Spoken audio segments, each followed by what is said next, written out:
Ladies and gentlemen, please welcome to the stage the one and only Jeff Innocent.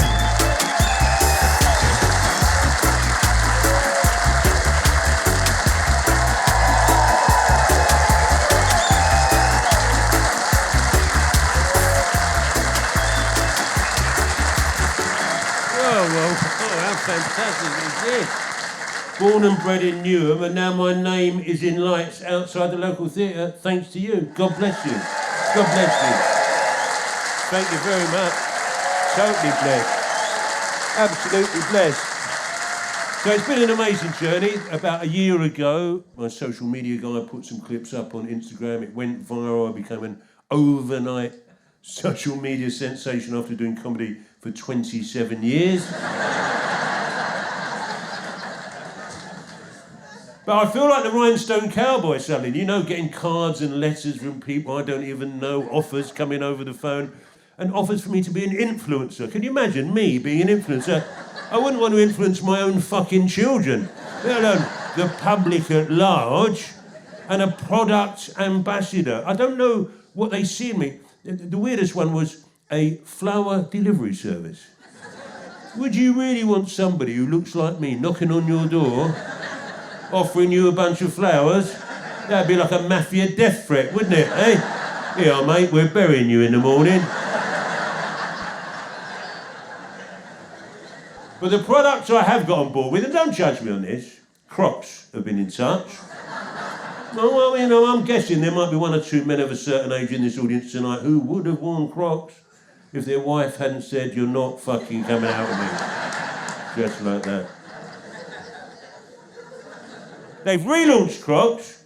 They want me to give them a review, right? They want me to give them a video review. They've relaunched them as a semi-orthopedic shoe. Thank you very much. But they've got some new features. I thought I'd advertise that while I'm here. If you put the strap down now, do you know what they call that? Sports mode. They're taking the piss, aren't they? Sports mode. So we've got the sports mode, and they've all still got this slogan, "Come as you are, come as you are." Now, I've embraced this offer, and I'll tell you why.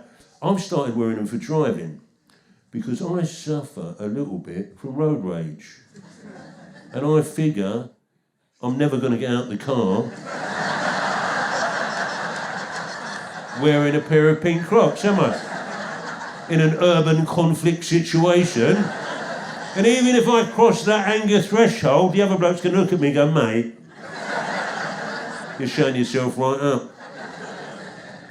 But the best thing I think that's happened, that's made my life so much easier, is that now when I go to comedy clubs and walk on stage, people know that I'm a comedian. And I have to tell you, I've walked on for 27 years to a sense of doubt and disbelief. What often happens is the audience start clapping, and then when they see me, they stop because they think there's been a mistake. No, I think they think I'm just a bloke from the audience who's got pissed and decided to give it a fucking go. You know those kind of people? Or an angry dad who's come to pick up his daughter because she's out too late. Where the fuck is she? Anything but the actual comedian, and it's taken me ages to work it out. I don't look very funny, do I?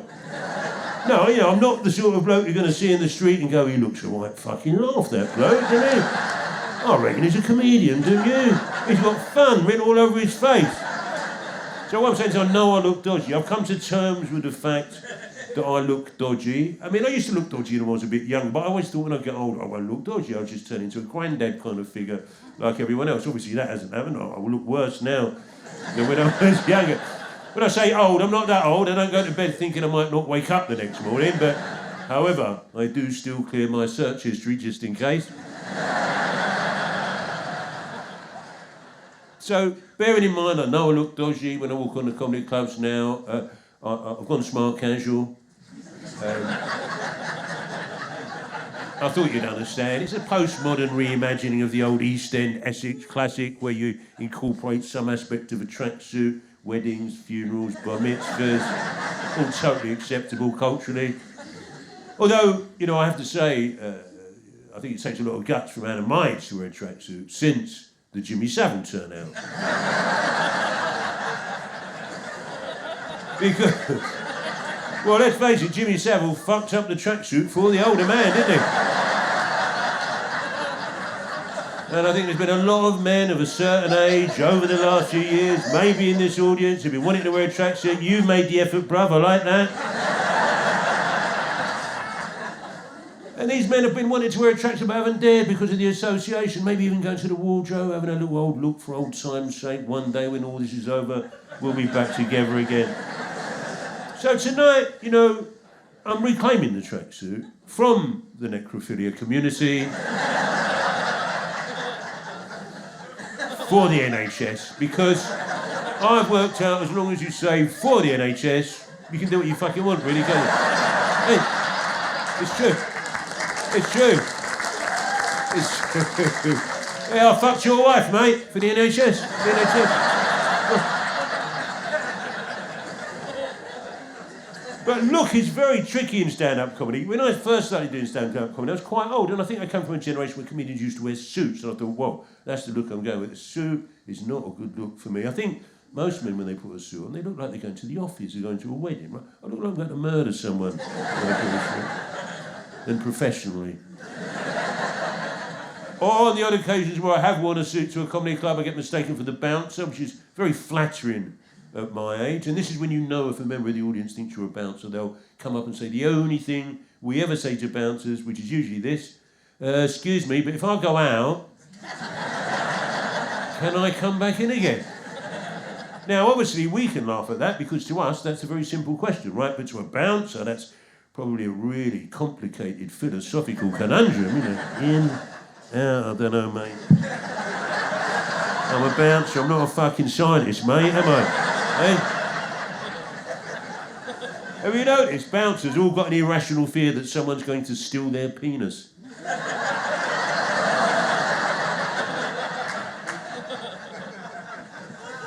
But I flirted with the idea of being a bouncer when I was younger, not as a career option, obviously, because I'm educated. Although rather modestly and locally, the University of East London, thank you very much, which does exist, by the way. I mean, I don't know if you've got any people from outside Newham, but sometimes people laugh and snigger in a cynical way, but it's a proper university, it's got books, pens, all of that. It did have computers, you know what I mean? The thing is, right, if you come from a criminal background, which I'm lucky enough to have done so, when you go to university, you're going there to get away from that world, right? But your past life never lets you go. You never really lose that criminal mentality wherever you are, whatever you do, even at university. I'm studying history. You might get an essay question. Who was responsible for the English Civil War?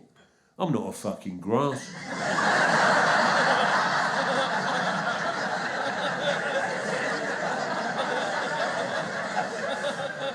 So I'm actually really into fashion, actually. Tragically, I'm really into vintage clothing.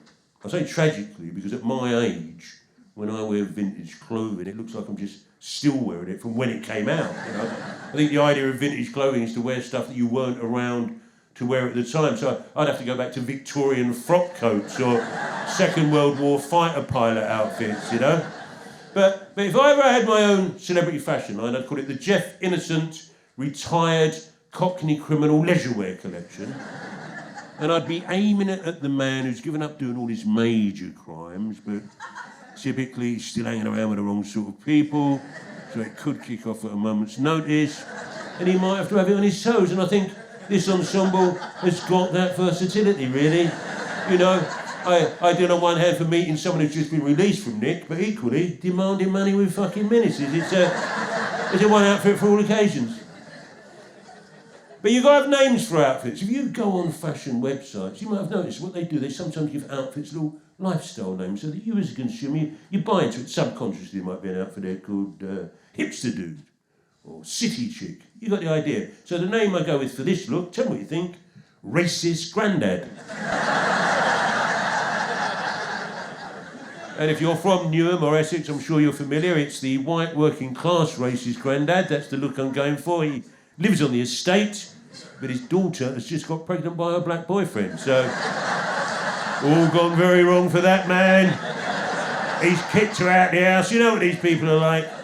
But bear with me on this, because potentially this has still got a happy ending, because he is what I call a redeemable racist. There's still hope for this man. And this is how multiculturalism works.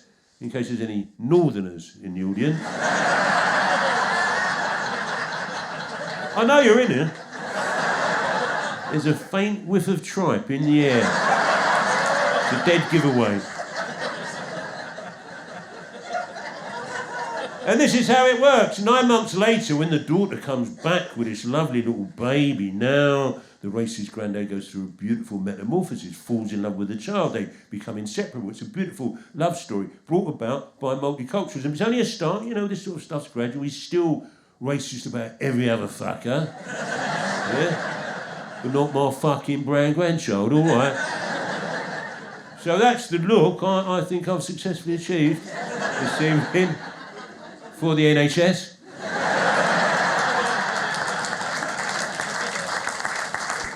Can I just establish the fact I'm not actually racist?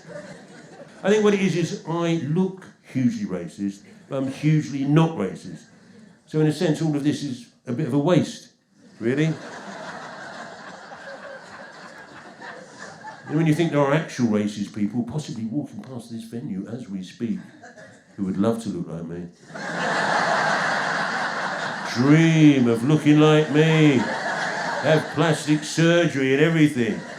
And I'm probably showing off here, but I bet I'm the most racist looking comedian on the entire comedy circuit.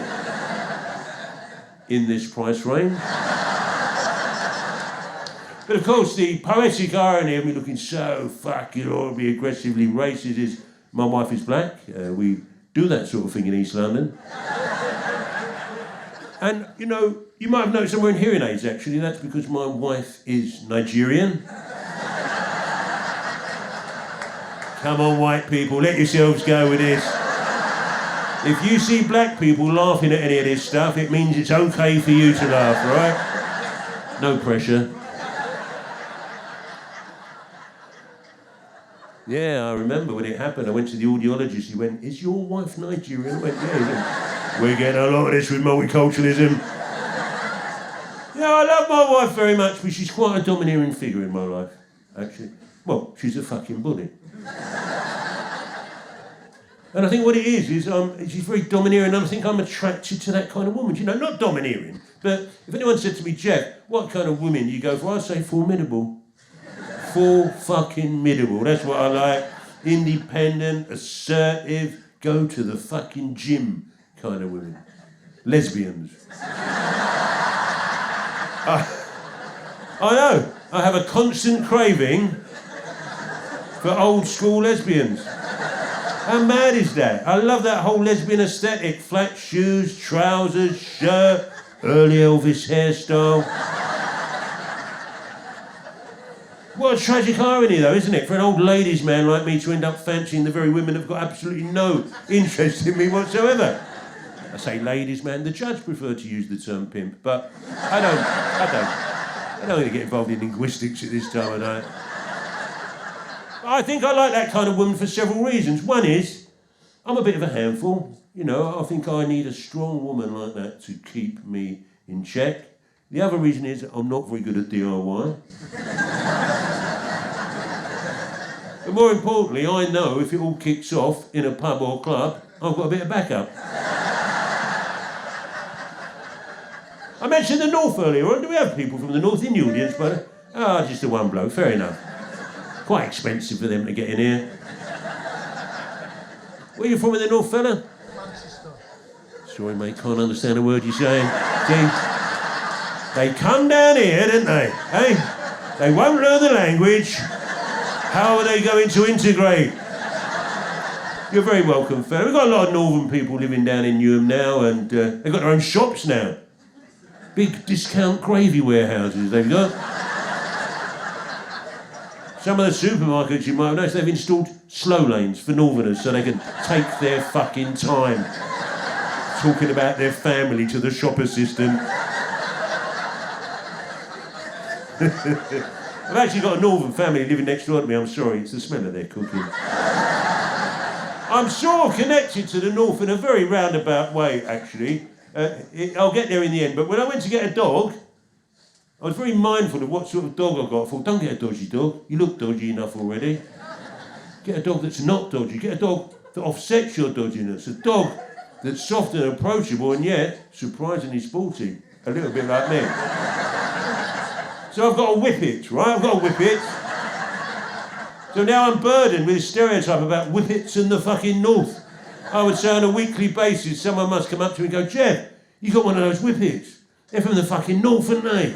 They're from the north. I go, mate, they're not from the north. You know, like indigenously. They don't live wild on the Yorkshire moors, in trees. You know, if you were travelling from London to Newcastle on a train, they don't run alongside like fucking dolphins, do they? Taking it in turns to be in the lead and looking back up at you. That's a beautiful image though, isn't it? Can you imagine you're getting on a train, you're going up north? Hard to imagine really, isn't it? It'd have to be a funeral really, wouldn't it? Then it'd have to be your mum, but what would she be doing up there? So, but just go with it, just for the purposes of my illustration.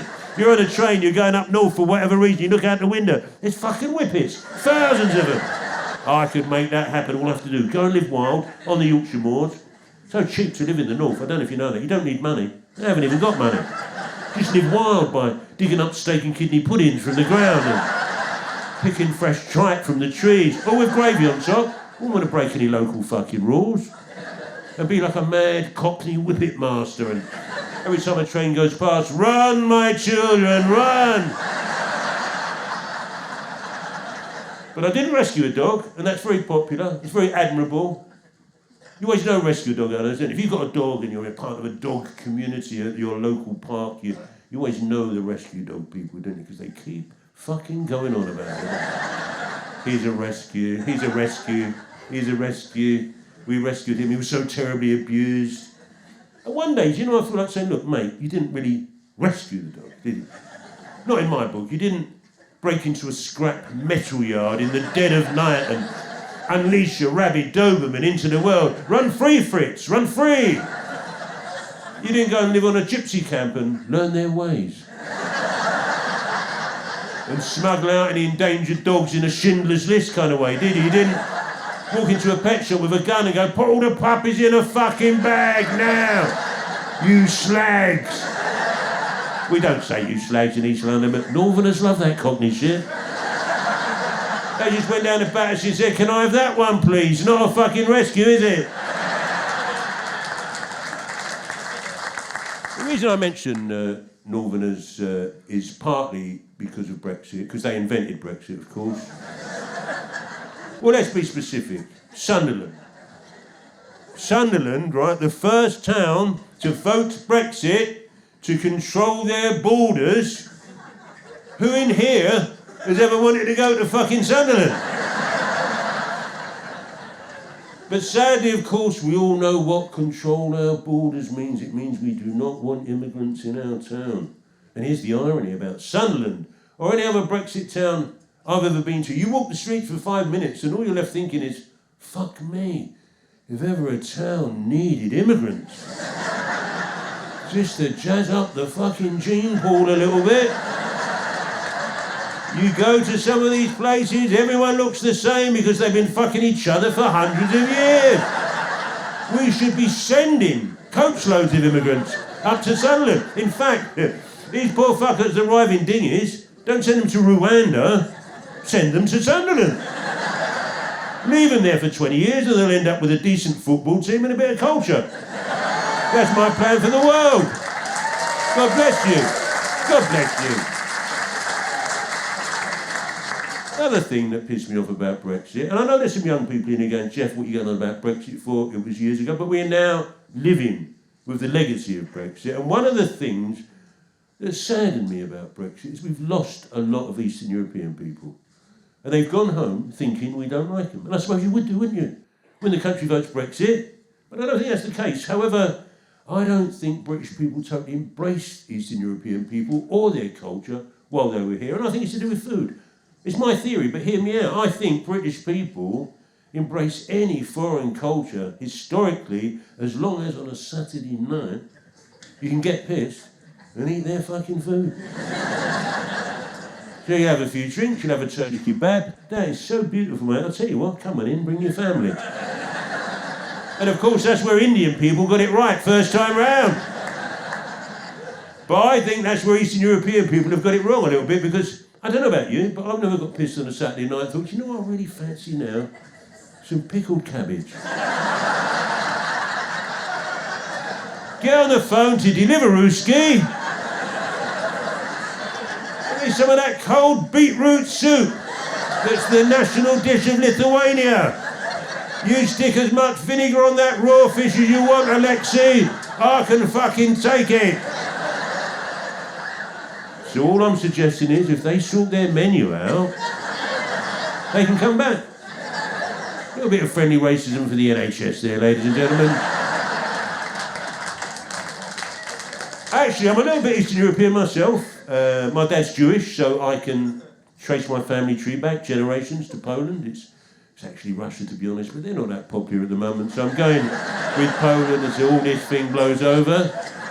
But I didn't know. He was the dad I tracked down, you know. I'm sure I'm not the only one in here where you track down your real dad, and there he was, and all Jewish, and I thought, whoa, I've got a bit of ethnicity now, and you know, well, I mean, I suppose you don't know if you know this, but a lot of white English people are going through a bit of an identity crisis at the moment, sending their DNA away, hoping something's going to come back to make them a little bit more interesting at dinner parties. I'm not sending my DNA away. The police will be on my door the very next fucking day. Now, obviously, I wish I'd found out I was Jewish when I was younger. Would have had my own business by now. Well, in fact, no, I'd be retired, wouldn't I? Living off of the wise investments I would have made as a younger man, instead of up here at my age like a fucking mashugana, schlepping me tuckers off for geld. Yes, a little bit of Yiddish I chucked in there. I'll tell you why I did that. I think all those years I could have been Jewish, I wasn't. I think I'm making up for lost time. I overdrew it a little bit, so forgive me if there's any Jews in here. Forgive me, Bubala, just trying to find my identity, you know? It did explain something that's always sort of slightly unnerved some of my friends. I've always really fancied Vanessa Feltz. Behave yourself, she's a national treasure, I love her dearly, but Vanessa Feltz, in case you don't know who she is, she's Jewish, she's short, she's round, not as round as she used to be because she's now got a gastric band. And I think that's what swung it for me, that lack of self-control. And that's not even a category on porn sites, I've looked it up. Gastric-banded Jewish matures, not there. Not that I watch porn anymore, I think I'm too old for porn actually. The last time I watched porn, an advert came up and it went, "Would you like to fuck an older woman?" What are you going to do, dig them up?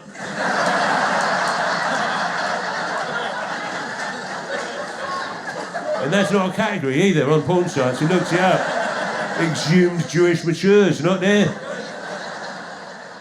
Pornography is a very tricky subject to talk about in stand-up comedy because stand-up comedy is often about a shared experience and people are very cagey about their pornography habits. They're very private. There's a guilt, isn't there? Sort of stigma attached to watching porn. You know, people are called users of porn. You wouldn't get that with rom-coms or sci-fi.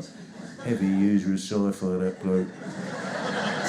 So there's a guilt, isn't there? There's a guilt. And I don't think the guilt is there because of the ethicality of the porn industry, funnily enough. I think the guilt is what you're doing when you're watching porn. Because you're not doing the housework, are you? Hey, I've got a bit of hoovering to do. Stick a bit of porn on the big screen in the front room or keeps the kids quiet while they get ready for school. So people are cagey about their porn habits, but people are more open about their sex habits. I bet all of you have been in a work situation where someone's come in on a Monday morning and gone, "Oh, the fuck I had over the weekend, I've got to tell you about it." And people will gather round to listen to the story, right? And that's acceptable workplace behaviour. But I doubt anyone's ever come in on a Monday morning and gone, "The wank I had." So that's me. Black wives, more than one, just coincidence. Brown kids, all day long. London Borough of Newham, of course. I don't know if you know this really pissed me off. During lockdown, the London Borough of Newham was voted the 29th happiest borough to live in London. Yeah, there's only 30 fucking boroughs. Hey, I know.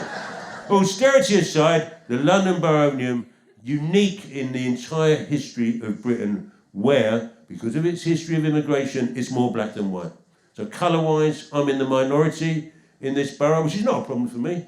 obviously. Actually, I was thinking with all me ex-wives and brown kids that I've probably contributed to those statistics rather significantly.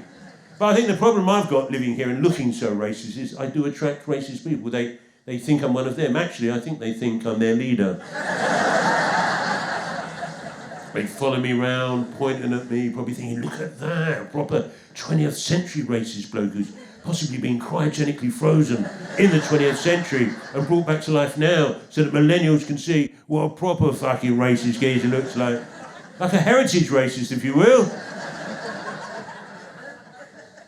But, you know, image is tricky in this country. It's a minefield. We've established what my image is, what I look like, but, you know, your image has a different meaning depending on where you are, depending on which town you're in. Let me illustrate. You know, if you saw me walking around in East London, you might think there's a geezer you don't fuck with, right? But if you saw me walking around in Brighton,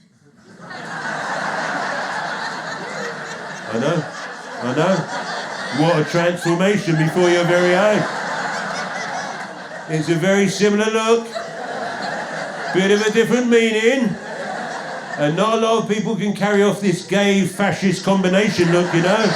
It takes years. I don't just throw this shit together.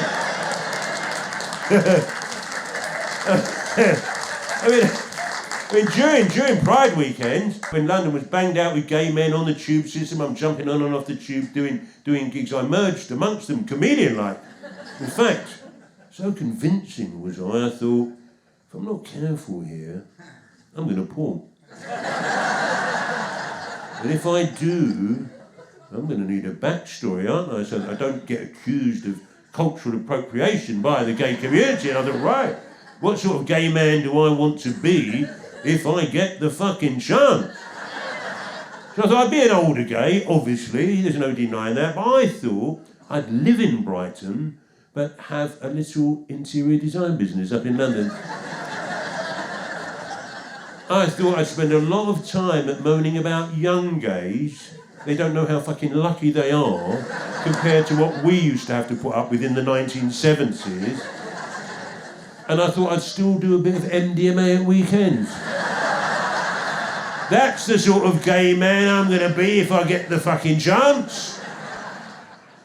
I'm actually the proud father of a gay son, and that has been an adventure and an education, but most of all, it's just been lovely, you know. And if I could share one thing that I've learned from bringing up a gay son that you might need to know, you never know, and I think it's the most important thing we all need to know, and that is that they are fucking expensive. Oy vey, expensive. I mean, my straight sons, as I now have to call them, obviously, you know what they're like. You give them a football, they fuck off, you never see them again for the rest of their life. Oh, not my gay son, it's fucking Wagamamas, Tate Modern, tickets to Jersey Boys, Taylor Swift concerts, sewing machine. On and fucking on with this gay lifestyle. It is costing me a fortune. I should be retired, look at me. I'm having to do these gigs to keep him in the gay lifestyle that he's become accustomed to. I'm not even joking. Now, obviously, you can't always tell the sexuality of your kids. Who knows where people are going to end up? And there's so many options these days. But with him, there was a sign early on. This is how young he was. It was Christmas. We bought him a Bob the Builder set, okay? And watching him unwrap it, he's ignored all the tools. He's seen the yellow construction helmet. Put it on his head, started dancing. I rest my fucking case. In case you don't know, gay men are inescapably attracted to construction helmets. It's a scientific fact. They're hardwired for hard hats. I kept all the tools from the Bob the Builder set, however, just in case I have a lesbian daughter at some point in the future.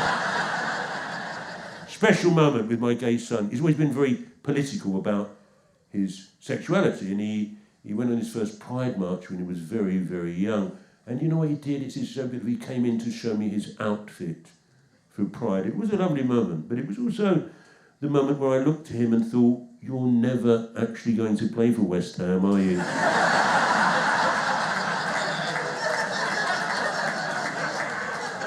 Hey, actually, it seems to me, though, if you're a football dad, it's not a gay son you want, is it? It's a gay daughter. The Lionesses, for fuck's sake. I mean, virtually all gay team. How incredible is that?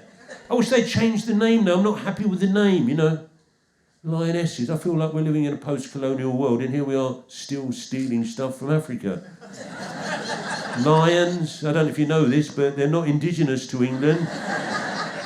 I thought, why didn't they show some national pride and use an English animal, for fuck's sake? Weasels. The weaselesses. I've done my research. They're tenacious. They're very fast over a short distance. They're very community-minded. They'd be brilliant. Listen, I went through every animal. I thought, just don't use beavers and he'll be okay. I used to worry that he might want to come out. Do you know that? Because I'm from a generation where gay people used to have to come out to force the issue. They've got a coming out story. The moment they told their parents they were gay, you know, and what happened, I thought, I hope he doesn't want to do this fucking shit, man. Well, I already know he's gay. I'd have to pretend. I wouldn't be convincing. I'd be rubbish, you know. Oh, gay. Get out of the house, you know.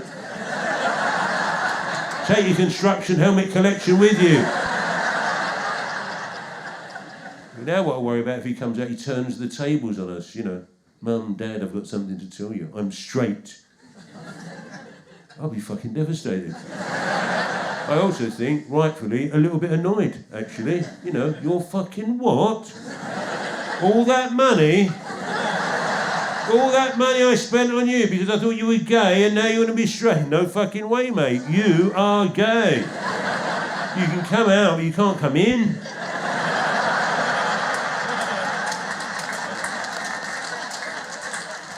All those hours I spent sitting in Wagamama's. You know I hate Wagamama's. I'm in there, barely able to afford to drink the free green tea because he's in there, ramening it up to the fucking max. But I still could be wrong. You can't always tell with kids, can you? He's only 11. And I'm looking at all the facts that I've shared with you tonight. I've got another theory as to what he might be. Check this out. Middle class. Oh no, not under my fucking roof. Now I know you're not supposed to have favourites, but I think he might be my favourite. I've got hope for this boy. And I have to say, and I don't really know how to reveal this, but I've got a few kids, they're all fucking boring. I know, none of them drink, none of them take drugs. Where have I gone wrong? And I think what's happened is they've rebelled. You know, kids rebel against their parents' culture. That's all right if your parents are conservative, straight and boring. They've rebelled against my having it large culture. Yeah. So you know at Christmas when you get a bit of cocaine in, right? Even if I haven't had any throughout the year, get a little bit at Christmas. It's like a family tradition now. Get a bit of bootros in, as we call it, bootros Garley, Charlie. So at Christmas, my kids come round, they're all grown up, they bring their kids, I'm the granddad. I have to go into the bathroom of my own fucking house to do my Charlie in secret. But last year, even I thought I might be getting a bit too old for this shit. I looked down, I was actually chopping up my Charlie with my senior citizens rail card. I know. This is how boring my kids are. One of my daughters, she's fantastic. You know, I don't know, you have ideas, you have hopes and dreams for your kids, and they don't always see them through. I wanted her to be in a band, or be a sort of punk poet, or run a left-wing bookshop. She's in digital fucking marketing. But this is how boring she is. She phoned me up, this was during lockdown actually, so she was a bit younger. And she brought up the subject of drugs. And she went, Dad, I went, yeah. She went, you know cocaine? I went, of course I do, my darling. Why do you think you've always lived in rented accommodation?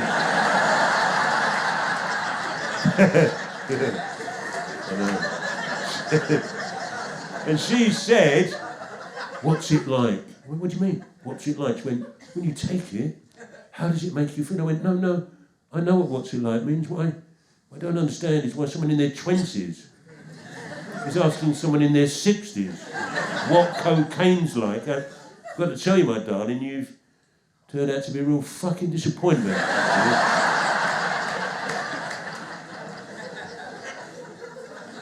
I still get, when I fly, which is rare these days, I still get the random search, right? which is obviously drug related at my age. Now, for example, fairly recently I went to South Africa to do the Cape Town Comedy Festival. Very privileged, only white acts on. It was absolutely a brilliant experience. Although I have to say, a little bit tricky for me going to South Africa. And you can laugh at me rather than with me on this one, because I am still boycotting South African products because of apartheid. I bet there's people in here that don't even know what apartheid is. It was that long ago. And I think what it is I'm one of these people that hold on to my political grudges. I think a lot of old people do that. No matter how outdated or unfashionable they become, you're still there, that's who I am, that's what I believe in. And my kids laugh at me, and I get that. But I think what's happened is I've turned into a modern version of my granddad.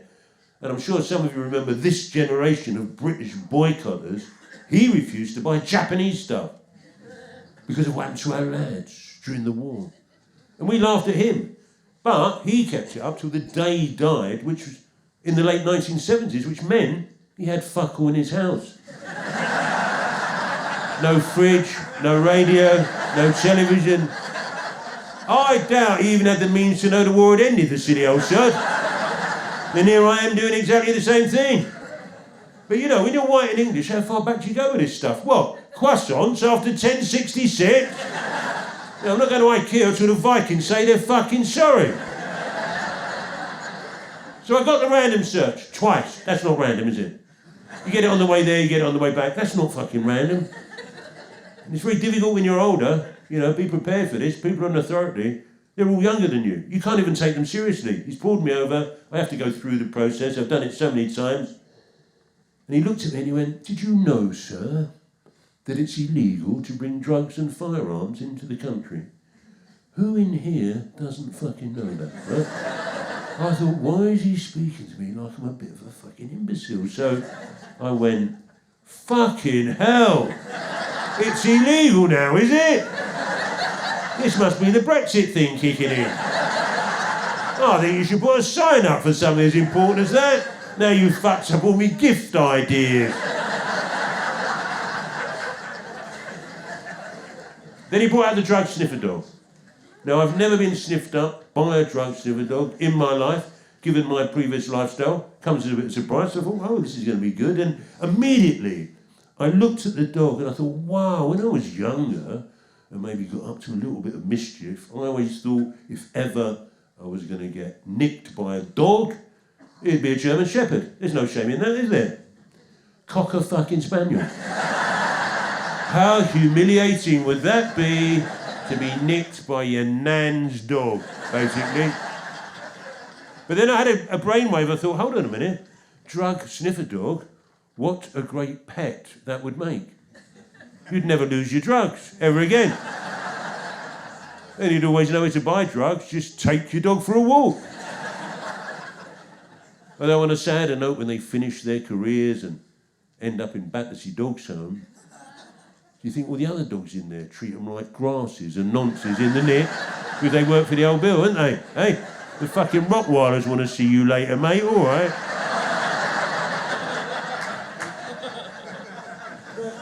I was just going to say my drug of choice has changed, but now it's a drug of necessity. Painkillers.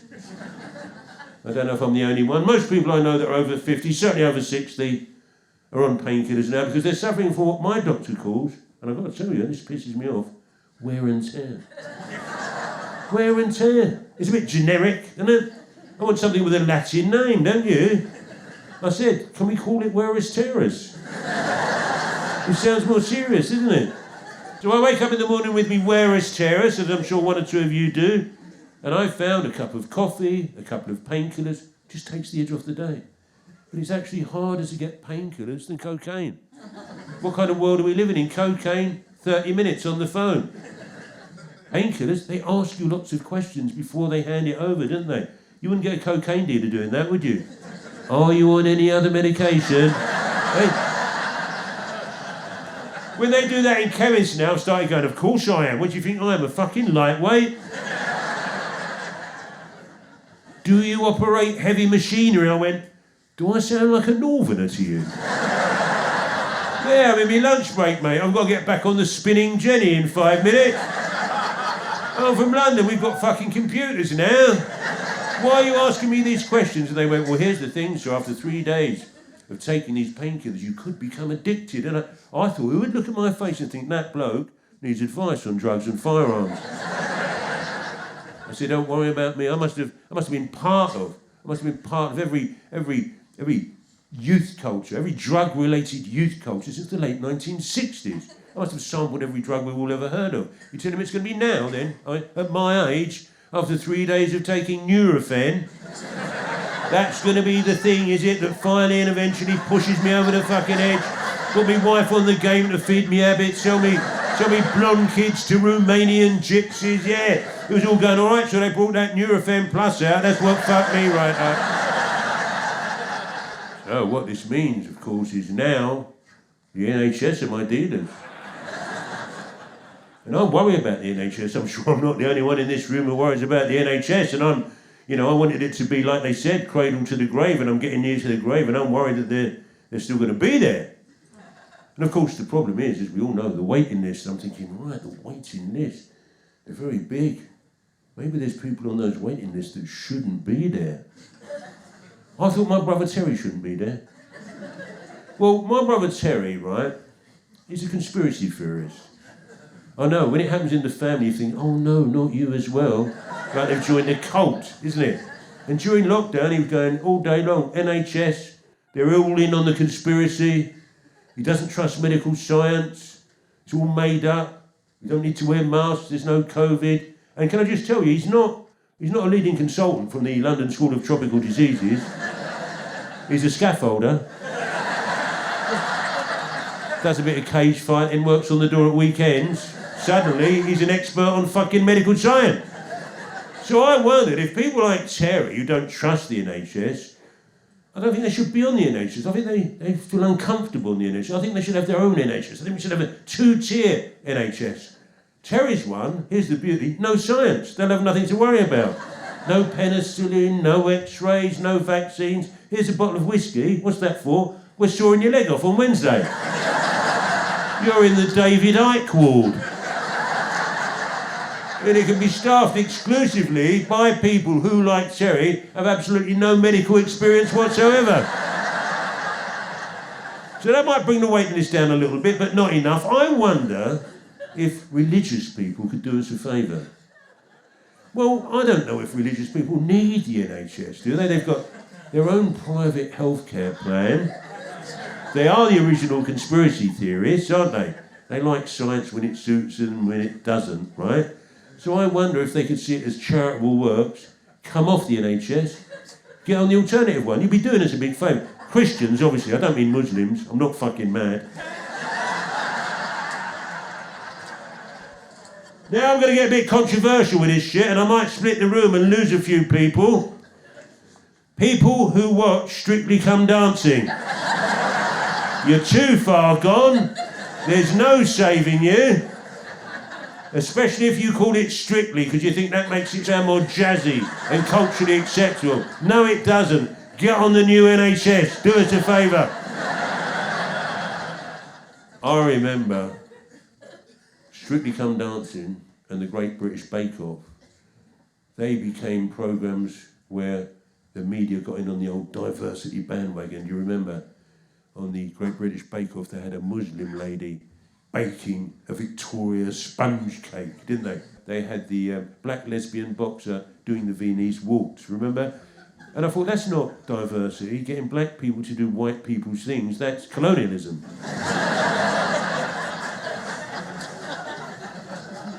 To me, diversity would be to get white people to do black people's things. So instead of a programme like Who Do You Think You Are, you could have Where You From? No, Where You Really From? Where we could get a white person to stand there and justify their existence in this country by going through their entire fucking family tree. Immigrants in the Attic, that was one of my programme ideas. Stop and Search, where we see people like Nigel Farage being tasered outside Brixton Tube Station.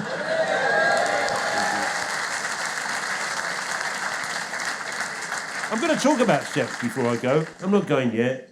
It's a tricky subject. I think What's difficult is when you're an older person talking about sex to a younger audience, you know, and I usually leave sex to the younger comedians, actually, but invariably they rush the joke, get to the punchline far too soon, and you're left having to go home and amuse yourselves afterwards. Me and my wife, we met in the early 90s, right, and we spent, I couldn't really call it courting, to be honest, but we spent a lot of our early days in the disabled toilets of nightclubs, taking cocaine and having sex. And in fact, I think that's the only way she can really enjoy sex now, which is not a problem because I've converted the bathroom at home. With the help of one of my lesbian friends, turned it into a disabled toilet. All the details are there, big handle on the door, wooden ramp, that long rail against the wall. Do you know what they're called? I didn't know that, so I've only just found this out. Grab rails. Fucking sexy is that, eh? Red emergency called. It's not going anywhere, but I think it's a nice attention to detail. And to totally capture that early 90s London nightclub authenticity, we get our son to bang on the door every now and again. But you're going to be long in there, there's people fucking waiting out here. That chips are right over the edge, that does. Although now I'm at an age where if I'm in a disabled toilet for too long, people knock on the door and go, "Are you all right in there?" But the worst thing for young people is the idea of their parents having sex, isn't it? Particularly if you live at home. Anyone here who still lives at home, and I'm sure there's a few these days, the idea that your parents are having sex. But let me tell you this, we fuck. When you're out of the house, we fuck. In your beds. It's a hate crime for ruining our lives, that's what it is. Yeah. We watch porn on your laptop. We don't even clear your search history. We do Charlie on your fucking desk. Fuck you. But I still do have sex, but here's the thing with me now. I need a bit more notice than I used to in those days. I like a couple of weeks, a month, if possible. Get prepared, go to the gym, see the doctor. Place cushions strategically, and the older men will know this one. Place large cushions strategically in the areas that I'm going to end up once cramp sets in, which is usually about a minute if I'm lucky. But I'm not that ambitious now. I mean, you know, I'm not as athletic as I used to be with the wearers tearers. Can't really do that much now. I'm pretty much down to one position, which I think is safety, standing from behind. You can't get into any trouble. You still do a lot of damage. I don't even know what said damage, sorry. Don't even know. Damage. I can't think of another word. Don't recall this bit. The problem is when you're older, here's a problem that I found, is once you start having sex, if you've got any clothes on, they're on now. You can't take clothes off while you're having sex. When you're young, you can rip those clothes off as you're fucking, can't you? When you're old, they're staying on. Socks get left on a lot, I think. And you know, once you start having sex, you've got socks on, they're very difficult to take. You can't take them off mid-fuck. Unless you're young. Young people who look at me thinking, "Jeff, I can take those socks off mid-fuck." And what you do, don't you? You put your foot in there, don't you? Sort of slip that one off. Foot in there, slip that one off. Whilst fucking, they don't even know it's happened behind them. Poetry. But I'm at an age now where I wouldn't want to risk that manoeuvre, do you know that? I rely on the old blokes leaning on walls for half an hour. Stay there, Vanessa, I won't be long.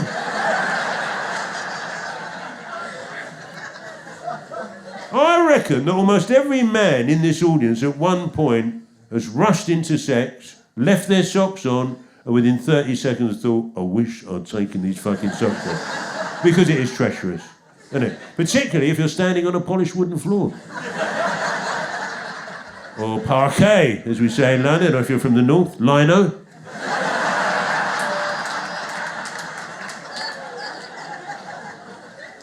And I think what happens is not exclusively a heterosexual experience, but I think what happens is when the bloke's under pressure, he grabs hold of you. He grabs hold of the woman for purchase. But he doesn't let her know that's what's happening. He disguises it. He makes her, he's roughing her up a bit, but he's not. He's holding on for dear life. So the woman, yeah, or whoever, they're down there thinking, he's getting a bit fucking rough tonight, man, but you know what, I'm going to go with it. That's not what's happening at the other end. He's thinking, if I don't grab hold of something soon, I'm going down. Well, I'm going to show off a little bit here, but the last time I got into that situation, I'm going to tell you how rather ingeniously got myself out of that predicament. I wore me fucking Crocs.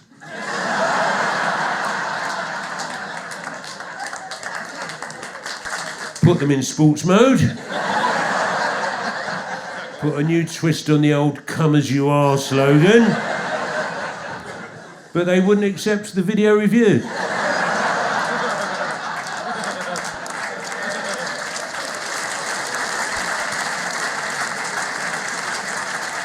I love you people, do you know that? Thank you so much for changing my life. I hope you had a good time. See you around, see you around. Love you to pieces. God bless.